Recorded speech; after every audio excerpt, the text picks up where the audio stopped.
My name is Naomi Reyes, and I used to believe that loyalty meant something in the corporate world. That if you showed up early, stayed late, over-delivered on every project, and made yourself indispensable, people would recognize it. Turns out what it really gets you is burnout and betrayal. I'd spent the last 5 years building my reputation at one of the most competitive creative marketing firms in the city, Altira Group. We weren't some boutique agency juggling Instagram accounts. We handled national campaigns, luxury brands, household names, companies with entire Super Bowl commercial budgets. And I was the engine behind half of them. I started off as a junior strategist, buried in spreadsheets and client briefs, doing the grunt work while others took credit. But I was hungry, focused. I volunteered for the ugliest assignments, stayed at my desk until security made their rounds, and somehow kept delivering results. Within 3 years, I became the go-to person for high-risk campaigns. If something was failing, I was the one they called to fix it. I managed multi-million-dollar launches like a war general. Clients loved me. My team respected me. And everyone in the office, from HR to finance, knew I was on the fast track to leadership.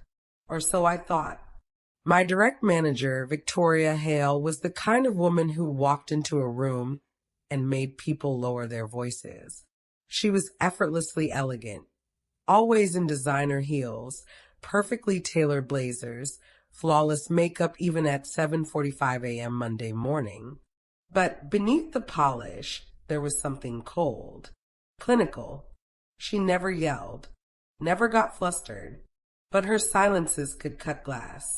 I used to admire her, even feared her a little. She was the youngest senior executive the company had ever hired. A legend, really.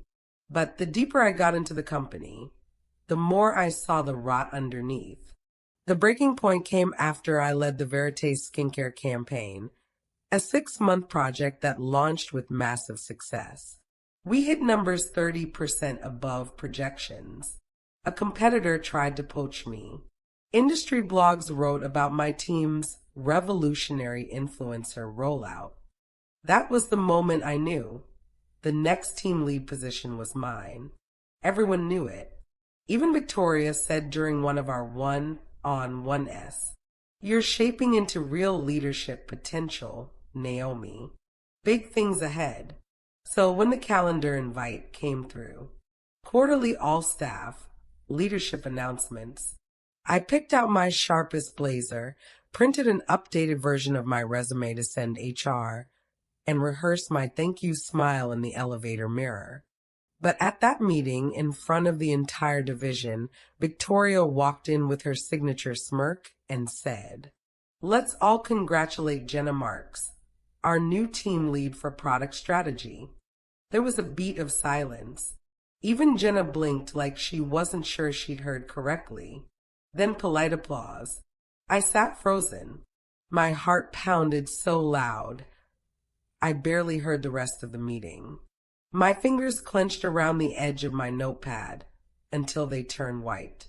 Jenna, who'd been with us for barely 10 months. Jenna, who still needed reminders on campaign budgeting formats. She was good, but not me. I felt humiliated, betrayed, but mostly I felt erased. Afterward, I asked for a private meeting with Victoria. I kept my tone professional, but my voice shook just slightly as I asked. I thought I was in the running for that role. She looked at me almost bored and said, "You were. But leadership isn't just about performance, Naomi. It's about alignment." Alignment with what? Her smile didn't reach her eyes. With me. I left her office numb. I walked past coworkers trying to avoid eye contact. I got into my car and stared at the steering wheel for 20 minutes before I could even drive home. When I told my roommate, Tasha, about it that night, she was livid. "That's illegal, right? Or at least corrupt." I shrugged.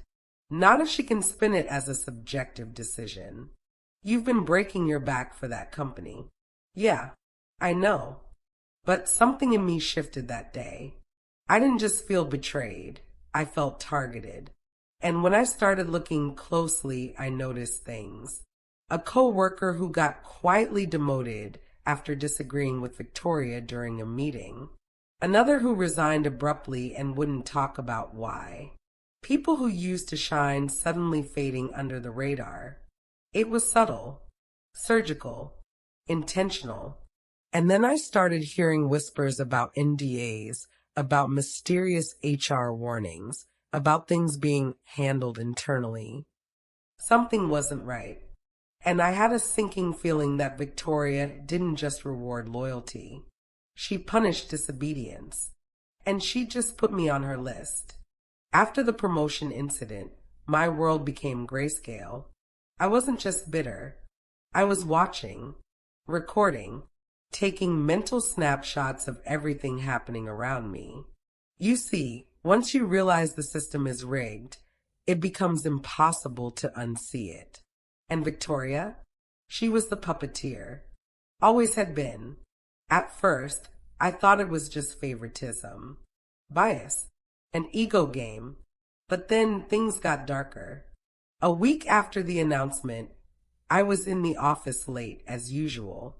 Most people had gone home, the fluorescent lights humming above my desk like they were just as exhausted. I was reviewing analytics from an underperforming campaign when I heard it, Victoria's voice, faintly echoing from her glass-walled office. She wasn't alone. I recognized the other voice. Ethan, one of the more timid account managers. I just don't think it's fair, he was saying. The client didn't even see that proposal. It was sent from the wrong email. Ethan, Victoria cut him off, calm but firm. You know what you did. And if you want to stay at this company, I suggest you stop pushing this. But, need I remind you, she said, now clearly enunciating each word, about the client dinner in Dallas last March? Because I can. The office went silent. Then a shaky voice. Okay. He left moments later, face pale, shoulders hunched. I sat there, my blood cold. It wasn't a conversation. It was a threat. Over the next few weeks, things unraveled fast. Victoria began assigning me menial tasks. I was the senior strategist now editing interns' drafts. She said I was losing sharpness. Claimed clients were concerned about my tone, though never shared proof. And then it happened to me. One morning, I arrived at work to find an HR complaint filed against me. Anonymous. It accused me of being aggressive, undermining team morale, and intimidating colleagues with passive-aggressive behavior. It was a joke, but a dangerous one, because in corporate, once HR has a file with your name in it, your reputation is poison. That night, I met up with Tasha again. We sat in our tiny apartment kitchen, the glow of a laptop screen lighting up our faces as I scrolled through emails, old meeting recordings, and Slack messages. I swear she's doing this intentionally, I said, scrolling furiously. She's setting people up, controlling them. Tasha leaned in. You need to get proof. Real proof. I don't know how. She pulled out her phone and said, you do now. She had a friend who worked in cybersecurity. Eli, quiet guy, mid-30s, introvert genius type. 2 days later, I met him at a coffee shop. You want metadata, he said, sipping green tea. You want timestamps, access logs, anything that shows she's manipulating files, deleting evidence, editing proposals. And how do I do that? You already do, he smirked. If she's touching your work, your versions are still in the cloud. But if you can prove her versions were edited under her login and that yours were overwritten, you've got something. My heart pounded. Can you help me? For you? Yes. Just be careful. Women like her don't play fair. Over the next 2 weeks, Eli helped me build a case. We set up backup drives, logged version histories, compared timestamps. We dug through emails where Victoria had forwarded altered files to clients, files that had minor but damaging tweaks, changed numbers, typos, missing attachments. At first, it was subtle, but then we found something damning. A Slack message, accidentally posted to the wrong thread, then deleted within seconds. Don't worry, I'm making sure Naomi's mistakes are well documented. She'll be gone by the next quarter. Deleted? Yes, but we had the screenshot with timestamps from the autosync. It wasn't just favoritism now.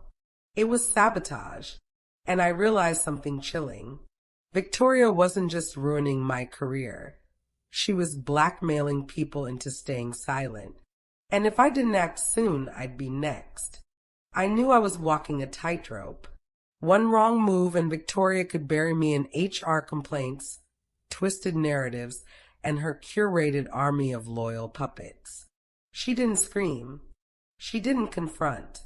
She just eliminated. Quietly. Strategically. So I did the one thing she'd never expect. I played the long game. Step 1, I stopped reacting. I smiled in meetings, nodded politely when she fed me BS about growing through adversity. I let her assign me tedious work and responded with fake enthusiasm. I acted like her little pawn. Let her believe she'd won. Let her get comfortable. All the while, I was collecting evidence like chess pieces, one move at a time. Step 2, I started building a silent network. It started with Priya, a junior analyst with haunted eyes. She always left the office just a little too fast. During lunch one day, I casually asked how she liked working under Victoria. She hesitated, then whispered, "I'm not allowed to talk to you." That said everything. I gave her a burner email address, told her she didn't need to send anything. Just if she ever needed someone to trust, I was there. That was the beginning. Within 2 weeks, I had connected with 5 people, all in different departments, who had similar stories. One was threatened with termination if he didn't take blame for a botched proposal Victoria altered. One had signed an NDA after she was investigated for misconduct, then mysteriously promoted after weeks of silence. One had a mental breakdown and took medical leave, claiming Victoria pressured her to work through her father's funeral week. Each story more disturbing than the last, and each one documented. Step 3, the mirror drive. With Eli's help, I created a hidden mirror drive that auto-synced any changes Victoria made to my files. This wasn't just about backing up my work. It was about proving manipulation. Every deleted sentence, every edited line, every timestamp she thought would disappear. I had it, live, in duplicate. We also tracked company logins from her device. Through publicly visible metadata on internal tools, Eli could see her working odd hours, like 3 a.m., on projects she wasn't even assigned to. You'd think she was overachieving, but she was rewriting history. Then came the big break. Late one Thursday night, Victoria accidentally uploaded a recording to a shared project folder. A voice memo, likely meant for herself. She didn't name it. Probably forgot to delete it, but I found it, and I listened. It was her voice, calm and sharp. "If Naomi doesn't fold soon, I'll have to bring in HR formally. I've already rewritten the client complaint logs. She won't survive another round of internal review." She laughed, lightly, like it was all just business. My stomach turned. I saved the file in 4 different places, printed a transcript, and I stared at the page for 10 minutes before saying out loud, "This is it." Because now it wasn't just circumstantial. It was proof. I didn't sleep that night. Neither did Eli. We stayed up building the digital folder. We labeled every file clearly: fraud, harassment, tampering, malpractice, whistleblower protection. It was real. It was dangerous. And it was time to act. But before going public, I needed leverage. And for that, I needed the clients. Because you see, Victoria didn't just bully employees. She lied to high-paying clients. And I had the receipts. My fingers hovered over the keyboard. I wasn't just about to expose internal drama. I was preparing to upend relationships worth millions in client revenue. This wasn't petty revenge. This was surgical, risky, but necessary. Because if there's one thing people in power care about more than loyalty, more than ego, more than being feared, it's money. And Victoria had been playing fast and loose with the truth and the trust of our biggest accounts. I started with Voxmore Hotels. They were our longest running client, a luxury chain with an aggressive digital strategy. I had personally led the last 3 campaigns that doubled their engagement rates. But 3 months ago, Victoria had reassigned the account without explanation. I emailed Lisa R., their VP of Marketing. Friendly tone, casual check-in. Hey Lisa, just wanted to say how much I loved working on your winter campaign. I noticed I've been off the loop lately and wanted to make sure the transition went smoothly. She replied within the hour. Hi Naomi, we were wondering where you went. Honestly, things have been weird since you were removed. There were delays we never got answers on, and some of the reporting looked off. That's all I needed. I replied with a soft warning. There may be some internal discrepancies happening that you deserve transparency on. Let me know if you'd be open to a quick, confidential conversation. Lisa agreed. I sent her a redacted version of the evidence, just enough to prove tampering without violating company policy yet. Her response? Naomi, this is deeply concerning. We'll be escalating this to our executive contact. I'm also flagging it to legal. 1 down. Next, I contacted Avalon Skincare, a trendy cosmetic brand we'd landed a year ago. They've been asking for updated performance data for months, and Victoria had stonewalled them, saying we're still gathering results. In reality, the reports had been done for weeks. They just showed a decline in ROI, and Victoria didn't want them knowing. So she sat on the data, rewrote parts of it, and quietly removed me from the loop. I sent them the original analytics package. 3 hours later, I got a call from their COO. You've been honest with us. She hasn't. We'll be revisiting our agreement. They weren't just upset. They were furious. Over the next 5 days, I did the unthinkable. I became a ghost messenger. I whispered truth into the ears of the firm's biggest clients, people Victoria thought were untouchable. I never slandered. I never named her directly. I just showed the facts. Some thanked me quietly. Some stopped responding. But one scheduled a formal meeting with our CEO. And that's when the cracks started to show. Friday, 9:32 a.m. I walked into the office and saw Victoria, pale, standing stiffly by the elevators with 2 other department heads. She wasn't wearing her usual high-power red. She looked off. People sensed something. Slack was oddly quiet that day. No micromanaging messages. No vague HR emails. No gaslighting feedback loops. Just silence. Until around 4 p.m., when an all-staff email hit our inboxes. A mandatory company-wide meeting will be held Monday at 10 a.m. All teams are expected to attend in person. Attendance will be tracked. And below that, subject, operational review, leadership and client relations. I stared at the screen. My hands were cold. My heart was loud. It had begun. Monday, 9:57 a.m. The entire floor buzzed with unease. No one knew exactly what the meeting was about, but we all had theories. HR hadn't leaked anything. The usual gossips were suspiciously quiet.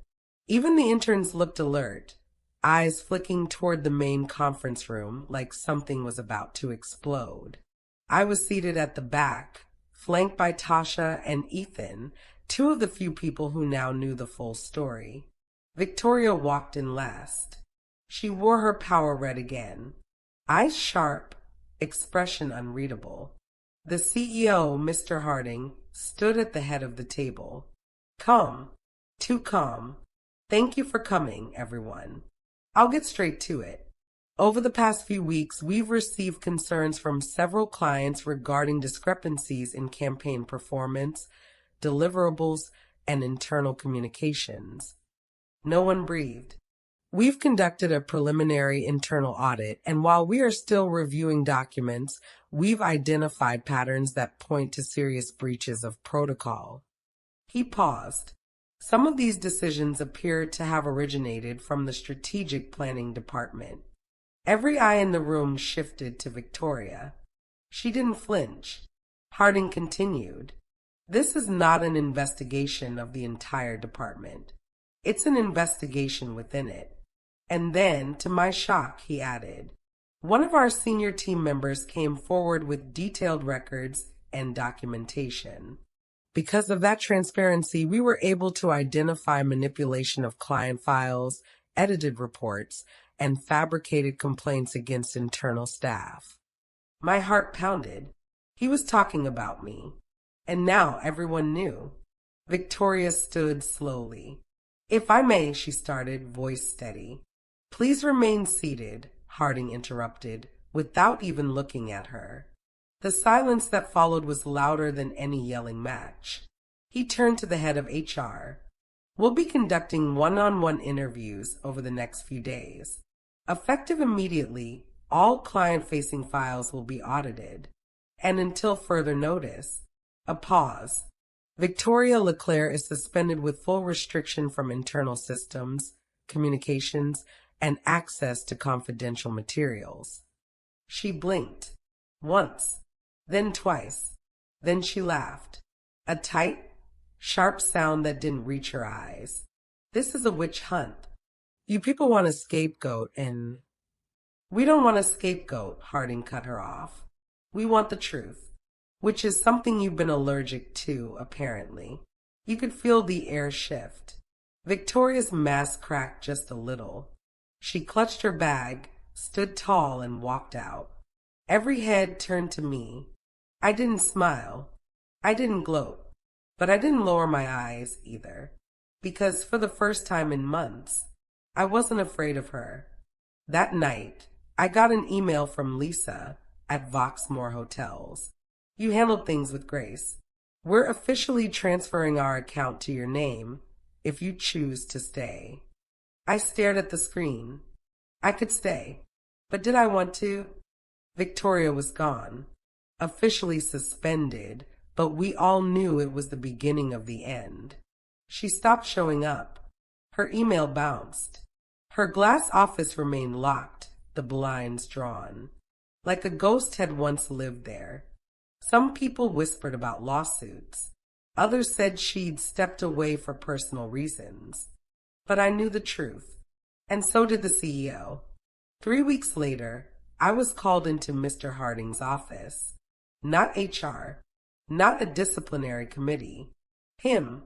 He poured me a cup of coffee himself. Naomi, what you did took bravery, intelligence, patience. Most people crumble under pressure like that. He leaned forward. We'd like to offer you a promotion. Head of strategy. Full autonomy. Build the department however you like. I blinked. I'd dreamed of this once, back when I thought the system was fair. Now I wasn't sure if I wanted it anymore. I appreciate the offer, I said carefully, but can I ask one thing first? Of course. Why didn't anyone stop her sooner? His smile faded. We thought we were protecting the company, but really we were protecting her ego. That told me everything. That weekend, I met with Eli and Tasha at a quiet cafe. "You're not going to take it, are you?" Tasha asked. "I don't think so." Eli leaned in. "So what's next?" I took a deep breath and slid a folder across the table. "We're going to build our own agency, one that doesn't eat its own people alive." They stared at me, and then they smiled. 3 months later, we launched Clearline Collective, a digital strategy firm built on ethics, transparency, and talent, not intimidation. Clients followed us. Former coworkers applied to join.